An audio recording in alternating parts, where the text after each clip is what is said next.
Hello everyone. मैं आपकी friend आज के इस वीडियो में आप सभी का स्वागत करती हूँ। जैसे कि आप सभी को पता है, ये सेमेस्टर 5 का जो ग्रुप ऑनर्स मेजर 10 आर्थिक भूगोल की सीरीज चल रही है, जिसमें हमने चैप्टर 5 कंप्लीट कर लिया है। अगर आपने शुरू से हमारे साथ बने हुए हो इस वीडियो पे, तो हमने चैप्टर 5 कंप्लीट कर लिया है और 6 चैप्टर का पार्ट 1 हमने कंप्लीट कर लिया। ये जो वीडियो होने वाला है चैप्टर 6 का पार्ट 2 वीडियो रहने वाला है। एंड इससे पहले अगर आप लोगों ने नहीं देखा है सारे चैप्टर्स को, तो चैनल पे जा करके देखें।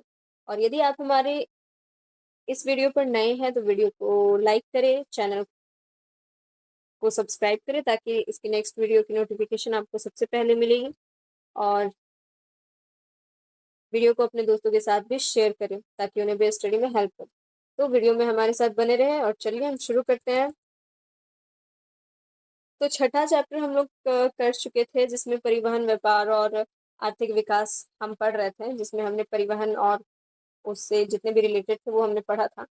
आज हम पढ़ने वाले हैं व्यापारिक रूट के बारे में, ट्रेड ब्लॉक्स के बारे में, है ना, कि ट्रेड ब्लॉक्स क्यों बनाए जाते हैं और कौन कौन से जो मेजर ट्रेड ब्लॉक्स है उनके बारे में। तो इसके बारे में बताया जा रहा है। व्यापारिक गुट उन देशों के समूह होते हैं जो आपस में व्यापार और आर्थिक सहयोग को बढ़ावा देने के लिए समझौते करते। बोला जा रहा है कि जो व्यापारिक गुट होता है वो देशों का सदस्य होता है ना। देशों का समूह होता है जो आपस में व्यापार, आर्थिक सहयोग देते हैं और उसे समझौते भी करते हैं व्यापार को लेकर के। अगर इन समझौतों में अक्सर ब्लॉक्स के सदस्य देश के भीतर आयात शुल्क, कोटा, अन्य व्यापार प्रतिबंध हो जैसे व्यापार बाधाओं को कम करना या समाप्त करना शामिल होता है। अब हम देखने वाले हैं विश्व के प्रमुख व्यापारिक गुट, जो पूरे वर्ल्ड ओवर में जो मेजर है, प्रमुख व्यापारिक गुट है, उसके बारे में। पहला है यहाँ पे ओपेक, OPEC, जिसका फुल फॉर्म होता है organisation of the petroleum exporting countries, petroleum निर्यातक देशों का संगठन। इसके बारे में बताया जा रहा है कि यह दुनिया भर के तेल उत्पादक देशों का एक अस्थायी अंतर सरकारी संगठन है, जिसका मुख्य उद्देश्य अंतर्राष्ट्रीय स्तर पर कच्चे तेल की कीमतों और उत्पादन को नियंत्रित स्थित रखना है। इसकी स्थापना कब हुई थी? तो स्थापना हुई थी 14 सितंबर 1960 को इराक की राजधानी बगदाद में इसकी स्थापना हुई थी। संस्थापक देश उस समय कितने थे? तो ईरान, इराक, कुवैत, सऊदी अरब और वेनेजुएला। और ओपेक की मुख्यालय कहाँ पे है? तो ओपेक की मुख्यालय वियना में है, जो कि ऑस्ट्रिया की कैपिटल है, जो कि स्थानांतरित हुई थी 1965 में। अब हम देखते हैं ओपेक के प्रमुख कार्य। ओपेक के प्रमुख कार्य तो कीमतों में स्थिरता। कहा जा रहा है सदस्य देशों के बीच पेट्रोलियम नीतियों का समन्वय करना, ताकि तेल की कीमतों में भारी उतार चढ़ाव ना हो। तो सदस्य देशों के बीच में नीतियों समन्वय स्थापित करके रखना। ठीक है।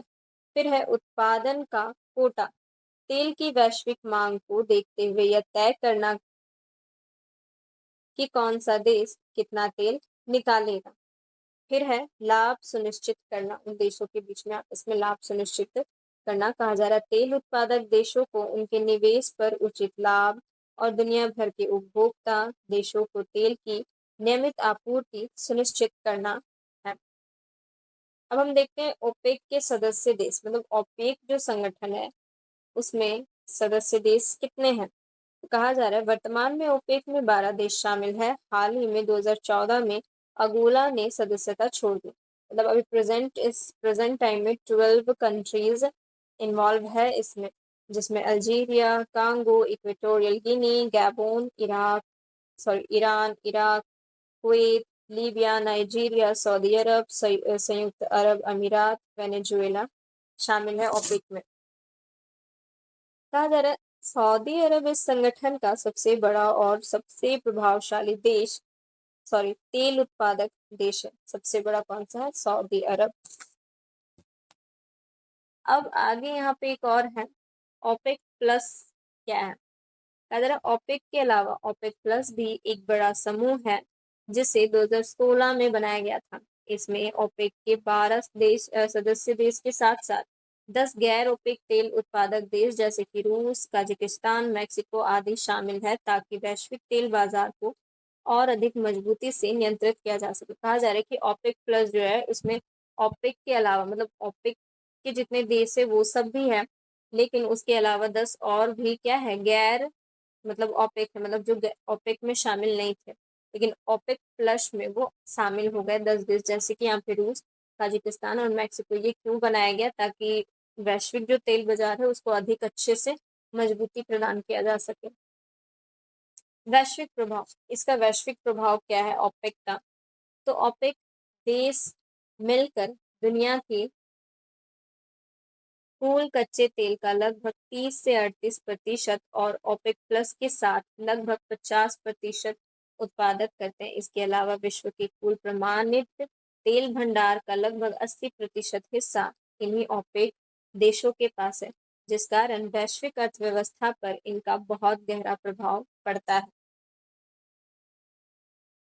तो इन ओपेक का वैश्विक प्रभाव। अब हम दूसरा संगठन देखते हैं, आसियान। आसियान आसियान का फुल फॉर्म होता है association of south east Asian nation, दक्षिण पूर्व एशियाई राष्ट्र संगठन। आसियान का गठन और उद्देश्य, तो इसकी स्थापना हुई थी 8 अगस्त 1967 में। इसका मुख्य उद्देश्य सदस्य देशों के बीच व्यापार, आर्थिक विकास, सामाजिक प्रगति और क्षेत्रीय शांति को बढ़ावा देना है। आसियान का क्या है कि अपने जो मुख्य उद्देश्य इसका है जो कि सदस्य देशों के बीच आर्थिक विकास वगैरह जितने भी व्यापार है, प्रगति, क्षेत्रीय शांति को बढ़ावा देना है। सदस्य देश मतलब इस संगठन में कितने सदस्य देश है? तो इसमें टोटल 10 कंट्रीज शामिल है, जिसमें ब्रुनेई है, कंबोडिया है, इंडोनेशिया है, Laos, Malaysia, Myanmar, Philippines, Singapore, Thailand, Vietnam शामिल है। नेक्स्ट आगे है ASEAN free trade area, AFTA। कहा जा रहा है व्यापार को बढ़ावा देने के लिए आसियान ने आफ्टा नामक समझौता बनाया। इसके तहत सदस्य देशों के बीच आपसी व्यापार पर सीमा शुल्क को या तो समाप्त कर दिया गया या बहुत कम कर दिया गया, जिससे वस्तुओं का आदान प्रदान आसान हुआ। अब हम इसके और आगे पढ़ते हैं, वैश्विक व्यापार में भूमिका। आसियान का वैश्विक व्यापार में भूमिका क्या है? तो यह गुट दुनिया के सबसे बड़े मुक्त व्यापार क्षेत्रों में से एक है। आसियान ने दुनिया की सबसे बड़ी व्यापारिक संधियों जैसे कि RCEP, क्षेत्रीय व्यापक आर्थिक भागीदारी में मुख्य भूमिका निभाई है, जो वैश्विक GDP और जनसंख्या के बड़े हिस्से को कवर करता है। अब यहाँ पे है आसियान का भारत के साथ संबंध। आसियान का भारत देशों के साथ संबंध क्या है? कहा जा रहा है आसियान सॉरी भारत आसियान का एक महत्वपूर्ण रणनीतिक और व्यापारिक भागीदारी है। भारत और आसियान के बीच AITIGA आसियान भारत वस्तु व्यापार समझौता लागू है, जो दोनों क्षेत्रों के बीच मुक्त व्यापार को सुविधाजनक बनाता है। तो ये इतना तक था आसियान के बारे में। अब तो है EU यानी कि यूरोपियन यूनियन, यूरोपीय संघ। इसके बारे में क्या बताया जा रहा है कि यह एक प्रमुख आर्थिक और राजनीतिक व्यापारिक गुट है। यह सदस्य देशों के बीच बिना किसी सीमा शुल्क के व्यापार, एकल बाजार और साझा नीतियों के संचालन के लिए कार्य करता है। इसकी स्थापना की अगर हम बात करें तो इसकी औपचारिक स्थापना 1 नवंबर 1993 को मास्ट्रिच संधि के लागू होने के साथ हुई थी। हालांकि इसकी शुरुआत 1950 के दशक में यूरोपीय कोयला और इस्पात समुदाय के रूप में हुई थी, बट यूरोपीय संघ की स्थापना मतलब नाम या धुन कह सकते हैं 1993 में हुआ। इसका मुख्यालय कहाँ पे है? तो ब्रुसेल्स, जो कि बेल्जियम की कंट्री कैपिटल सिटी है। सदस्य तो टोटल 27 देश सदस्य है। जनवरी 2020 में ब्रेक्सिट के कारण यूनाइटेड किंगडम इससे बाहर हो गया था। इनमें से 20 देश अपनी साझा मुद्रा के रूप में यूरो का उपयोग करते हैं। अब इसके आते हैं विभिन्न कार्य EU के विभिन्न कार्य कौन से हैं? तो मुक्त व्यापार, फ्री ट्रेड। सदस्य देश के बीच व्यापार में कोई सीमा, शुल्क या कोटा नहीं होता, जिससे पूरे क्षेत्र में सामान आसानी से खरीदा और बेचा जा सकता है। मुक्त व्यापार के से अब यहाँ पे देखते हैं एकल बाजार और मुक्त आवाजाही। यह अपने नागरिकों को किसी भी सदस्य देशों में बिना वीजा के रहने, काम करने, पढ़ने की सुविधा देता है। इसके तहत लोग वस्तुओं एवं सेवाएं बिना किसी बाधा के आ जा सकते हैं। अब है साझा नीतियां। इसकी साझा नीतियां क्या है? तो सदस्य देश कृषि, व्यापार, क्षेत्र विकास और व्यापार जैसे मामलों पर एक समान नीतियां बनाते हैं, है ना, साझा नीति के तहत। अब देखते हैं वैश्विक व्यापार सौदे। पूरी दुनिया और अन्य देशों जैसे कि हमारा भारत भी के साथ व्यापार संधियों में यूरोपीय संघ का एक एकीकृत और मजबूत समूह है के रूप में कार्य करता है। तो ये था ईयू का पूरा उसके बारे में। अब नेक्स्ट है और ट्रेड ब्लॉक व्यापारिक गुट, EEC, European economic community, European आर्थिक समुदाय। इसके बारे में बताया जा रहा है यह एक ऐतिहासिक क्षेत्र व्यापार गुट था। इसकी स्थापना 1957 की रोम संधि द्वारा यूरोप के देशों की अर्थव्यवस्थाओं को एकीकृत करने और उनके बीच व्यापार बाधाओं को दूर करने के लिए की गई थी। बाद में 1993 में इसे यूरोपीय संघ यानी ईयू में मिला दिया गया। तो यहाँ पे बताया जा रहा है जो ईईसी जो है वो 1993 में उसे भी यूरोपीय संघ में यानी अ, यूरोपियन यूनियन में मिला लिया गया। इसकी वैसे स्थापना की बात की जा रही है। इसकी स्थापना 25 मार्च 1957 को रोम संधि पर हस्ताक्षर करने के साथ हुई थी और यह आधिकारिक रूप से 1 जनवरी 1958 को लागू हुआ। मुख्यालय की बात करा जाए तो इसका मुख्यालय ब्रुसेल्स बेल्जियम में स्थित है। सदस्य देश इसमें 6 संस्थापक सदस्य देश थे। फ्रांस, पश्चिम Germany, Italy, Belgium, Netherlands, Luxembourg. बाद में इसके विस्तार के साथ इसमें United Kingdom, Ireland, Denmark, Greece, Spain और पुर्तगाल जैसे अन्य देश भी शामिल हो गए। अब हम देखते हैं इसके उद्देश्य और कार्य। पहला है साझा बाजार का निर्माण। सदस्य देशों के बीच व्यापार से अधिकांश आयात शुल्क, कोटा प्रतिबंध को खत्म करना। मुक्त आवाजाही में ईईसी के क्षेत्र के भीतर पूंजी, श्रम, वस्तुओं, सेवाओं की निर्बाध व स्वतंत्र आवाजाही की अनुमति देना। साझा व्यापार नीति में कहा जा रहा है गैर सदस्य देशों के लिए एक समान बाहरी व्यापार और सीमा शुल्क नीति लागू करना। कृषि नीति किसानों को आयात से बचाने और उत्पादन बढ़ाने के लिए एक साझा कृषि नीति का गठन करना। अब यहाँ पे देखो बताया जा रहा है ईईसी से ईयू तक। कहा जा रहा है अपनी सफलता के कारण इसका दायरा केवल व्यापार तक सीमित नहीं रहा। 1993 में maastricht संधि के लागू होने पर ईईसी का नाम बदलकर यूरोपीय समुदाय यानी इकोनॉमिक कम्युनिटी यूरोपियन कम्युनिटी कर दिया गया। बाद में 2009 में लिस्बन संधि के तहत इसका अस्तित्व पूरी तरह से समाप्त हो गया और इसकी गतिविधियां वर्तमान में यूरोपीय संघ के विलय में विलय हो गया। अब नेक्स्ट है WTO, वर्ल्ड ट्रेड ऑर्गेनाइजेशन, विश्व व्यापार संगठन। यह एक प्रमुख अंतर्राष्ट्रीय आर्थिक संगठन है जो राष्ट्रों के बीच वैश्विक व्यापार के नियमों को संचालित और नियंत्रित करता है। यह व्यापार उदारीकरण को बढ़ावा देता है। और WTO, वर्ल्ड ट्रेड ऑर्गेनाइजेशन, इसकी स्थापना कब हुई थी? तो स्थापना हुई थी 1 जनवरी 1995 को उरुग्वे दौर की वार्ता के बाद मराकेश समझौते के तहत अस्तित्व में आया।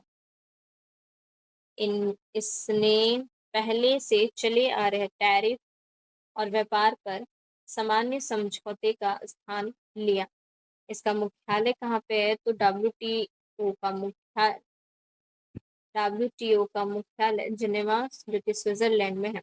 सदस्य देशों की बात करें तो वर्तमान में इसमें 166 सदस्य देश हैं जो वैश्विक व्यापार के 98 से अधिक का प्रतिनिधित्व करती है। अब इसके हम कार्य को देखते हैं, इसके मुख्य कार्य को। तो व्यापार समझौतों का संचालन, इसका कार्य क्या है? व्यापार समझौतों का संचालन।